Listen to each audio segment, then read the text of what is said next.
E aí, Phil? Depois de tantos vídeos, né, a respeito da origem da vida, né, me lembro como se fosse ontem, inicialmente analisando a biogênese, depois que a gente conseguiu com Pasteur derrubar a biogênese, veio as hipóteses, criacionismo, panspermia, evolução química. Aí quando começamos a entender a evolução química proposta por Oparin e Haldane, a tentativa da comprovação dessa teoria por Miller e Urey, através daquela máquina, aquele experimento que eles montaram, simulando as condições da Terra primitiva, encontrando alguns componentes que foram essenciais para a formação dos ácidos nucleicos e também aminoácidos. E aí veio a hipótese heterotrófica, dizendo que o primeiro ser vivo possivelmente foi heterótrofo, ou então autotrófica, dizendo que o primeiro ser vivo seria quimiosintético. A partir da hipótese heterotrófica, analisamos a evolução bioenergética, primeiro o fenômeno, fermentação, depois uma fotossíntese, primeiro a oxígeno, depois a oxígeno, depois a respiração aeróbica.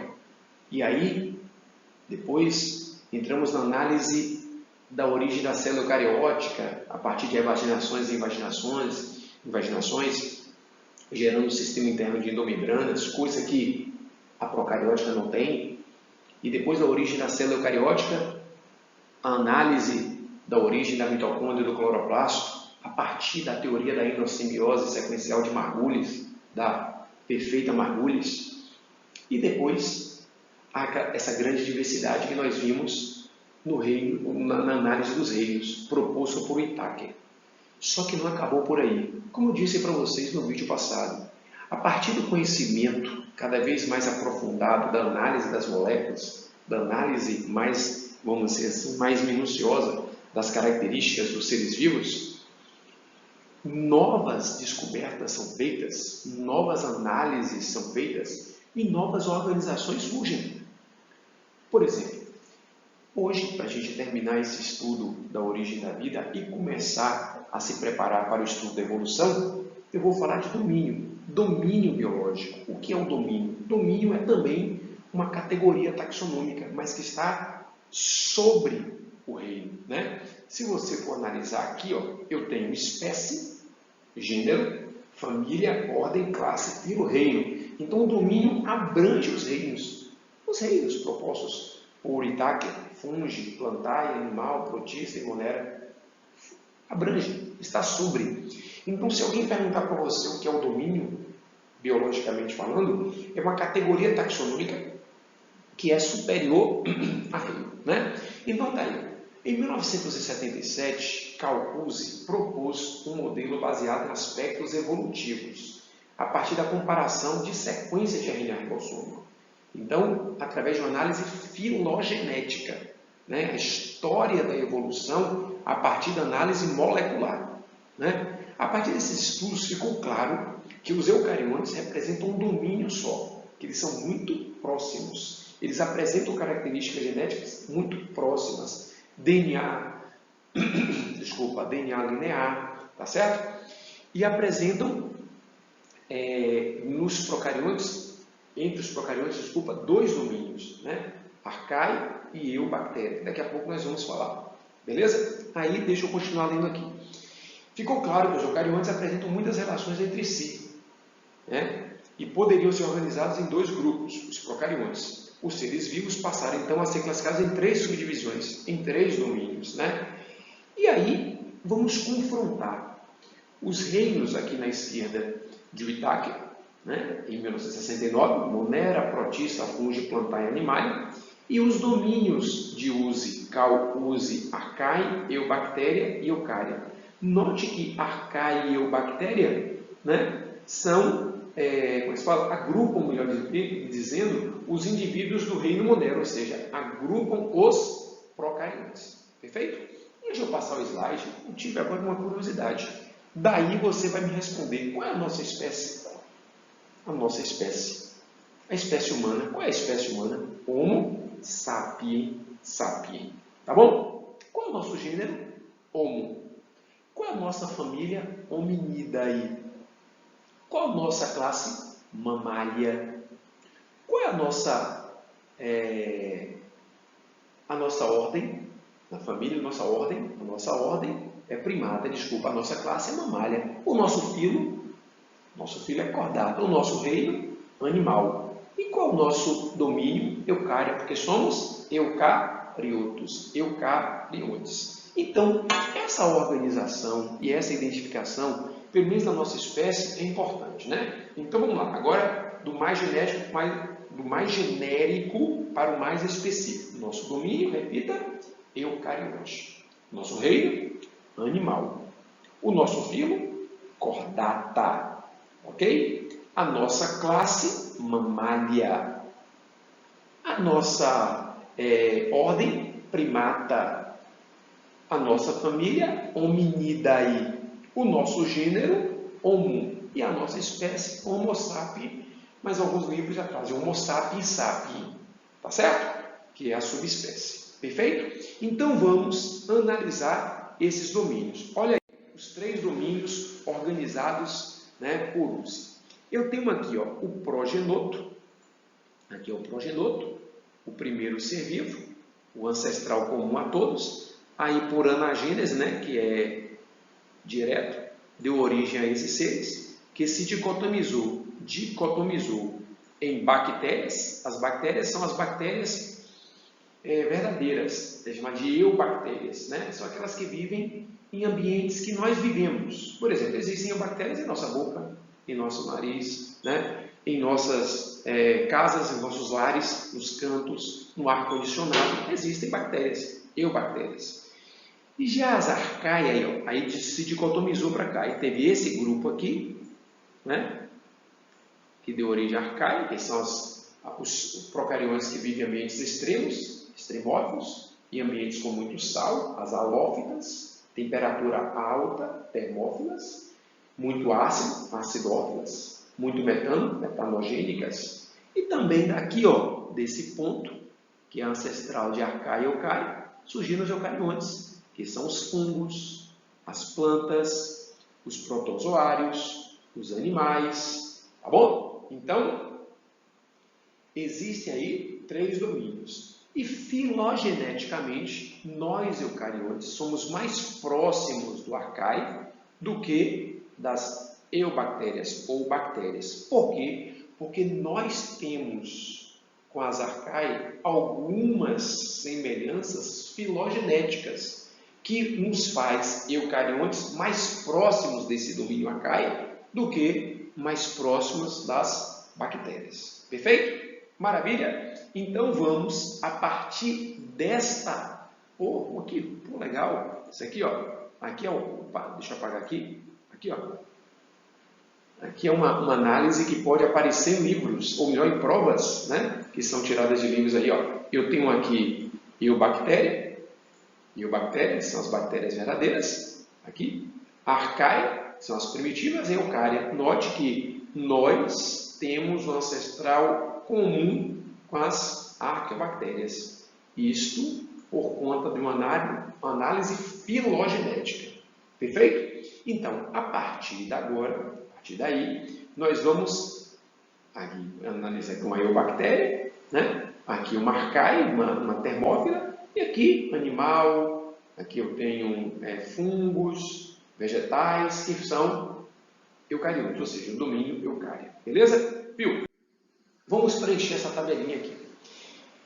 Nós vamos analisar a organização celular, número de células, citoesqueleto, sistema interno de membranas, ribossomos e RNA polimerase. Qual é a organização celular das eubactérias? As eubactérias são procariontes. Arcaia também são procariontes. Eucária, eucariontes. Então, nós somos os únicos eucariontes. Os outros domínios são todos de indivíduos com sistema interno ausente, com carioteca ausente, retículo endoplasmático rugoso ausente, retículo endoplasmático liso e complexo de Golgi também ausentes, tá bom? Porque não tem sistema interno de membranas, ok? Número de células. As eubactérias são unicelulares. As arcaicas também unicelulares. E eucária, uni ou pluricelulares, né? Por que uni? Os protozoários são unicelulares. Alguns fungos são unicelulares, como nós já falamos no vídeo passado, analisando reinos. Perfeito? Citoesqueleto. Como organização microtubular, microfilamentar e com filamentos intermediários, não existe nem em eubactérias, nem em arqueobactérias, somente em eucária. Tá bom? Da maneira que eu quero falar sobre citoesqueleto, formando cílios, flagelos, sarcômero, a quitina, miosina, não existe em procariontes, somente em eucariontes. Sistema interno de membranas, eu já falei. Como são procariontes, não existe nem em eubactéria, nem em arcaia, somente em eucária. Agora, ribossomo. Ribossomo é uma estrutura ribonucleoproteica formada de RNA e de proteínas, que viabiliza a tradução da informação genética, a tradução da informação que está no RNA mensageiro. Esse é universal. Esse é encontrado em todos os seres vivos. A diferença é apenas o tamanho, né? Que é dependente da quantidade de RNA ribossômico. Os ribossomos das eubactérias e das arqueobactérias têm uma denominação 70S. Esse coeficiente de sedimentação descoberto por Svedberg. 70S significa dizer que se decanta com uma velocidade menor do que a dos eucariontes, né? Menor, porque 80S é maior, então é mais pesado, então decanta mais rápido. Tá bom? Então 70S em procarionte e 80S em eucarionte é por conta da quantidade de RNA ribossomo. A RNA polimerase, que é aquela enzima usada na formação do RNA, existem vários tipos nas arcaia e nas eucária. Na eubactéria só existe um tipo de RNA polimerase. Então, arcaia e eucária, vários tipos. Então, por conta desta tabela, eu posso observar que existem algumas características filogenéticas que nos aproxima nós eucariontes mais das arcaia do que das eubactérias. Tá certo? Por isso, aquela organização filogenética. Perfeito? Então, dê um print, copie essa tabela que é muito importante. Essa tabela eu fiz baseada em uma questão que já caiu em uma prova da UFBA muito interessante. Muito inteligente a questão. E é isso daí que é cobrado, é isso daí que é explorado. Amém, turma? Beleza? Então agora nós vamos exercitar. Eu vou mostrar para vocês algumas questões que já caíram em alguns vestibulares que são importantíssimas, né? Vamos lá. Primeiro, considerando as características, as principais características dos domínios bactéria, arcaia e eucária, assinale a afirmação verdadeira. Bactérias são eucariontes. Não vou nem continuar lendo. Isso aqui é falso, né? Isso aqui é falso. Elas não são eucariontes. Elas não são eucarióticas. Beleza? Letra B. Bactérias são procariontes. Até aí, verdadeiro. E inclui bactérias e cianobactérias. Verdadeiro. Arcaias são procariontes. E inclui arqueias capazes de viver em condições extremas. Perfeito. Eucárias são eucariontes. Inclui protistas, fungi, plantae, animalia, gabarito, letra B de bola. Fácil demais, importante. Você viu, né? Que sua informaçãozinha aí, que você já tinha, foi fundamental para acertar essa questãozinha. Certo? Segunda questão. Os domínios arcaia e bactéria englobam micro-organismos com características morfológicas bem distintas. Estes seres vivos compartilham semelhanças entre si, tais como, vamos lá, membrana plasmática e organela membranosa. Organela membranosa não, membrana plasmática sim. Inclusões citoplasmáticas e envoltório nuclear. Envoltório nuclear? Nem pensar. Inclusão é aquilo que vem de fagocitose e pinocitose. Também não. C. DNA linear. Opa, nem vou continuar. Não existe DNA linear em procarionte. Material genético disperso. Ok. Ribossomo. Ok também. Então, gabarito, letra D de dado. Tá certo? Terceiro. Estou contando que vocês já fizeram essa questão, viu? Que vocês, né, deram uma paradinha aí, uma pausazinha e responderam a questão. A partir da década de 90 foi proposta a classificação dos seres vivos em 3 domínios, arcaia, bactéria e eucária. Ok. Sobre esses seres vivos, considere o quadro abaixo. Núcleo envolvido por membrana. Arcaia tem? Não tem, então é ausente. Então, ó, não é nem letra D, nem letra E, porque é ausente. Tá certo? Número 2 agora. Organela envolvida por membrana eucária tem presente. Então, ó, não é nem letra C, nem letra A. Gabarito, letra B. Fácil demais, né? Fácil não, filho, você é que sabe. Ok? Valorize o seu conhecimento. Presença de peptídeo glicano na parede celular. Bactéria? Tem. Maioria vive em ambientes de condições extremas. Domínio? Arcai? Sim. Então, letra B mesmo, confirmando. Quarta questão. A quarta questão é a seguinte, ó. A classificação biológica proposta por Itáquia permite distinguir 5 grandes linhas evolutivas, utilizando como critério a classificação, a organização celular e o modo de nutrição, como eu já falei no vídeo passado. Use e seus colaboradores, com base na comparação das sequências que codificam o RNA ribossômico nos seres vivos, estabeleceram relações de ancestralidade entre os grupos e concluíram que os procariotes do reino moderno não eram um grupo coeso do ponto de vista evolutivo. Não era porque apresentavam características distintas, né? A diferença, como número de RNA polimerase, sequência de RNA ribossômico, tá certo? Beleza? Isso aí. A diferença básica na classificação citada é que a mais recente se baseia fundamentalmente em, vamos lá? Tipo de células. Não é tipo de célula. Aspectos ecológicos. Não. Relações filogenéticas. Então, o que mais, né, foi usado na análise de uso foi a análise filogenética. Então, resposta letra C. Perfeito? Questão básica, importante, e volte sempre para ela. Leia sempre ela, que isso é importante. Quinta questão. Atualmente, os seres vivos são classificados em 3 domínios: bactéria, arcaia e eucária. Todos os eucariotes estão incluídos no domínio eucário. E os procariotes estão distribuídos entre os domínios bactéria e arcaia. Estudos do DNA ribossômico mostraram que procariotes do domínio arcaico compartilham com os eucariotes sequências de bases nitrogenadas, que não estão presentes no procariotes do domínio bactéria. Essa informaçãozinha aqui, ó, arcaico compartilham com os eucariotos sequências de bases nitrogenadas. Então isso prova que arcaia e eucariotos apresentam ancestral o quê? Em comum. Então você vai pegar a árvore filogenética que tem arcaia e eucarioto juntos. Ó, aqui eucária e bactéria. Então não é essa. Arcaia e eucária. Opa, pode ser essa, ó. Não é essa. Arcaia. Não é essa. Isso aqui todo mundo junto. Não é essa. Sobrou quem? Essa daqui. Olha a importância de se saber, fio, a organização proposta por um desses cientistas, um desses naturalistas, no caso aí, use. Tá certo? Vamos fazer essa questão? A próxima? Maravilhosa essa questão. Adoro essa questão. Coloco aí no meu simulado constantemente. Há 100 anos, o médico brasileiro Carlos Chagas descobriu o ciclo completo da doença que levava seu nome, doença de Chagas.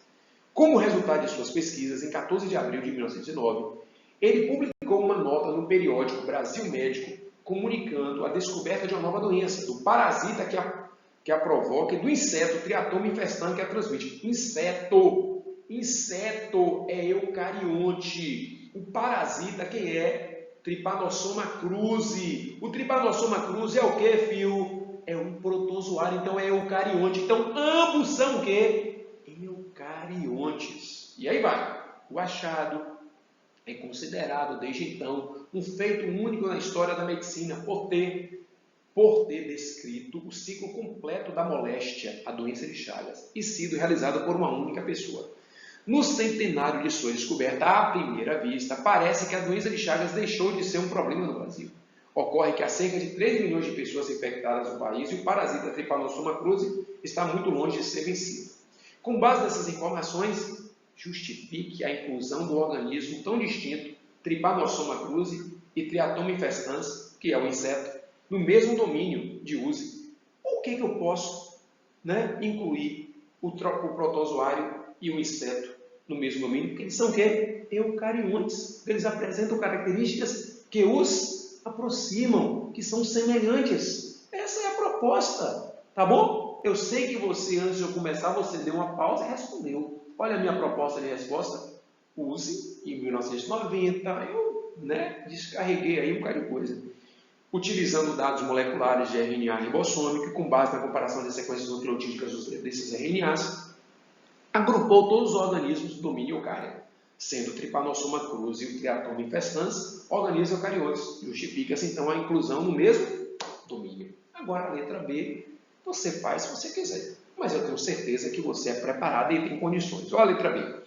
Apresente uma justificativa para a gravidade da doença de Chagas, considerando as funções do principal órgão afetado. Qual o principal órgão afetado?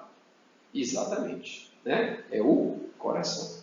E por que é tão grave? Porque atacando o coração compromete o quê? Várias funções vitais do meu corpo, comprometendo minha manutenção metabólica, minha vida. Aí a proposta, ó, a cardiopatia, que é a doença chagásica, manifestação mais frequente da doença de Chagas no Brasil, é resultante da lesão decorrente do parasitismo por Trypanosoma cruzi, que afeta a fisiologia normal do órgão, com repercussões que comprometem a qualidade de vida do paciente e sua sobrevivência. Tá bom? Fio, está aí uma aula, um videozinho bem básico, bem simples, que eu tenho certeza que você vai usar. Espero que você tenha entendido, que você tenha absorvido o básico. Amém? Um abraço e os próximos serão sobre evolução. Valeu, Fio. Um abração. Beijo. Fique com Deus. Estude. Estamos separados, mas juntinhos, né? Em pensamentos e no coração. Valeu. Um beijão.